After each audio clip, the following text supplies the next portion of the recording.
Dahil nga nasuspend yung klase kaya heto't may pagkakataon nga ako makapag-general cleaning sa bahay kahit konti nga lang para nga kahit papano mabawasan nga yung alikabok. Simula na nagpasokan nga kasi nabawasan na nga yung paglilinis ko sa bahay dahil 2 bata na nga inaasikaso ko sa tanghali. Una ko na nga nilinis yung pingganan namin dahil medyo maalikabok na nga rin yung ibabaw. Hindi ko na nga nabidyohan kanina yung paglilinis ko niyan dahil wala rin naman bago doon at alam nyo na rin naman yun. Charis! Lahat ng pinggan naman na yan malinis na, itataob na nga lang. At sakto nga nakatulon na nga rin yan sa batsa at sa kawali nga. 4 nga lang kami dito pero ang plato namin ay nasa 16 peraso nga. Sinamantala ko na rin talagang maglinis hanggat walang pasok dahil medyo malamig nga yung panahon at hindi nga magiging Maynilad ang kilikili ko. Charis! Kung yung iba nga pumapabor sa kanilang umuulan dahil masarap matulog ako, ito sinamantala ko talaga maglinis ng bahay at dinamay ko na nga rin dito yung kusina ko. Bukod nga sa maliit lang yung kusina ko, kailangan malinis nga yan para kahit papano walang gumapang na ipin. Pinanasan ko na nga rin yung rice cooker ko dahil puti nga yan at kitang-kita nga yung dumi.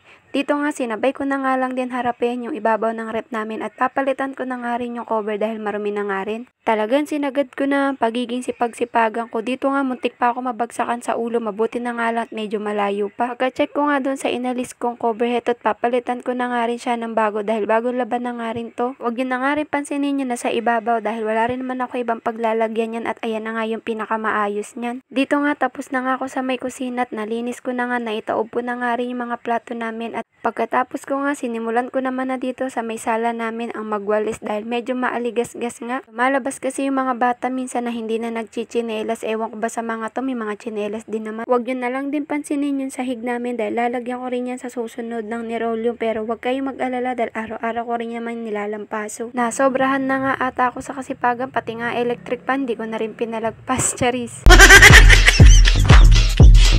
Pagkatapos ko nga doon sa loob ito, hinugasan ko na nga rin yung mga electric pan namin at lalaban ko na nga rin yung rep cover at pati nga yung mga basahan dahil sayang din naman yung tubig na may sabon. Alam mo naman, pag tayo mga naging nanay, kailangan maging wais nga tayo at multitasking. Itong basahan na to, sa CR lang naman to dahil mga pinagbasaan nga rin ng bata pag maliligo dahil nakabukas nga yung pinto. Dito nga medyo minamadali ko na dahil medyo lumalakas na nga yung ambon at baka abutan pa nga ako ng ulan dito, magkasakit pa nga ako. Hindi ko nga muna ikakabit yung electric pan dahil magsasampay pa nga ako ng mga basahan na nilaban dahil kailangan nga yan dahil tag-ulan na nga ngayon. Binanlawan ko na nga yung mga electric pan para kahit pa paano makatulog. Dito ko na rin babanlawan yung mga basahan sa pinagbanlawan nga ng electric pan dahil alam mo naman sayang ang tubig. Isasampay ko din tong rep cover dahil ito nga lang din yung kapalitan ng isa. Dito nga tapos na rin ako sa mga basahan at isasampay ko na nga rin tong mga to para kahit papano nga ay matuyo dahil malakas nga din yung hangin. Yung mga sampay ko na yan, nabasa nga lang din yan ng mga bata nung naligo nga. Dito patapos na rin naman ako sa mga gawain ko. Pagkatapos ko nga ditong magsampay, ikakabit ko na nga rin yung mga electric pan dahil nakatulo na nga. Ito nga, na-pass forward ko na, naikabit ko na nga ang lahat at pagkatapos nga na natapos na rin naman ako. Ayun lang, ingat kayo, bye!